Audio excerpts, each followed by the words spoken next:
मी महाराष्ट्रामध्ये नुकतीच झालेली जी अतिवृष्टी आहे त्याच्याबद्दल बोलू इच्छिते. महाराष्ट्रामध्ये सप्टेंबर महिन्यामध्ये खूप मोठ्या प्रमाणात अतिवृष्टी झाली आणि पुराची परिस्थिती निर्माण झाली, ज्याच्यामुळे हजारो शेतकऱ्यांचा संसार उद्ध्वस्त झाला.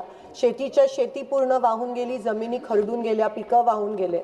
पण ह्या ठिकाणी महाराष्ट्र सरकारने जी मदत केली ती अतिशय तुटपुंजी आहे. आणि त्या उलट अतिशय लाजिरवाणी गोष्ट अशी आहे की केंद्र सरकारकडून आम्हाला जी मदत प्राप्त होणार होती ती अजूनही प्राप्त झाली नाही आहे, कारण महाराष्ट्र शासनाने केंद्राला अजून प्रस्तावच पाठवला नाही आहे. कालच ह्या सभागृहात मिनिस्ट्री ऑफ होम अफेअर्सनी कन्फर्म केलं की महाराष्ट्राकडून कोणत्याही प्रकारचा प्रस्ताव या ठिकाणी केंद्र शासनाला NDRFच्या माध्यमातून प्राप्त झाला नाही आहे. आणि त्यामुळे अनेक महाराष्ट्र खास करून सोलापूर आणि उस्मानाबादच्या शेतकऱ्यांवर खूप मोठ्या प्रमाणात त्या ठिकाणी अन्याय होत आहे. महाराष्ट्र शासन करतेच, पण केंद्र शासन पण शेतकरी आमचे मायबाप आहेत, या देशाचा कणा आहे आणि त्यांच्यावर अन्याय होतोय. आम्ही मागणी पण केलेली की ओला दुष्काळ जाहीर झाला पाहिजे, कर्जमाफी झाली पाहिजे, मुलांची शैक्षणिक कर्जमाफी झाली पाहिजे शेतकऱ्यांची, पण ते देखील केलं नाहीये. महाराष्ट्र सरकार आणि केंद्र सरकार हे फक्त निवडणुका जिंकण्यात मग्न आहे.